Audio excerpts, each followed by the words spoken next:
आप खैरियत से होंगे। आज हम ये क्वेश्चन सॉल्व कर रहे हैं। Following diagram shows two squares extend by cut from a sheet of a metal.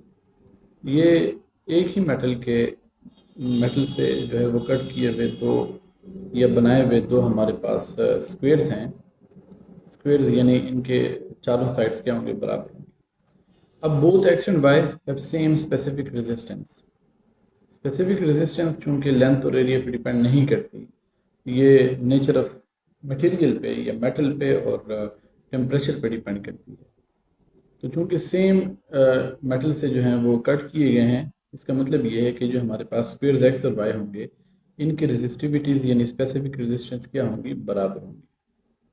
दूसरी बात ये कि दोनों जो हमारे पास स्क्वेयर्स हैं, इनकी थिकनेस जो है वो सेम है, यानी एक्स की थिकनेस और वाई की थिकनेस आपस में क्या है, बराबर है। अब हमें कहा यह गया है कि जो स्क्वेयर एक्स है इसकी लेंथ एल है किसी भी साइड की, और जो वाई है उसकी लेंथ डबल है यानी 2l है। तो हमने इनके रेजिस्टेंस का क्या निकालना है, रेशियो फाइंड आउट करना है। ओके, अब हमें आर एक्स और आर वाई फाइंड आउट करने, तो पहले हमें एक बात पता होनी चाहिए कि रेजिस्टेंस किस चीज़ के बराबर होती है, रो यानी स्पेसिफिक रेजिस्टेंस एल ओवर ए। तो एरिया की जगह हमने क्या लिख देना है, लेंथ इनटू थिकनेस लिख देना है। एरिया की जगह हम क्या लिख सकते हैं, एरिया की जगह हम लिख सकते हैं लेंथ इनटू थिकनेस। अब हम जब आर एक्स लिखेंगे तो आर एक्स हमारे पास क्या आएगा, आर एक्स आएगा रो एल एक्स और ये एल एक्स इंटू टी आएगा।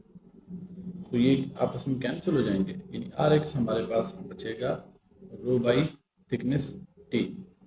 सिमिलरली जो आर वाई होगा उसको हम रो लिखेंगे, लेकिन एल की जगह हम यहाँ पे क्या लिखेंगे, 2l करेंगे, उसकी लेंथ डबल है।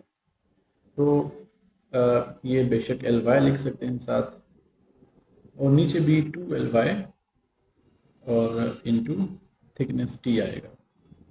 अब ये 2 और 2 आपस में कैंसिल हो जाएंगे, एल वाई आपस में कैंसिल हो जाएंगे। तो ये भी क्या आएगा, रो डिवाइड बाई टी आएगा। इससे आपको ये बात समझ आ गई है कि R X over R Y का जब हम ये रेशियो निकालते हैं तो ये rho by T over rho by T आएगा, यानी ये कैंसिल होके हमारा आंसर बनेगा 1, या इसको हम लिख सकते हैं 1:1 भी लिख सकते हैं।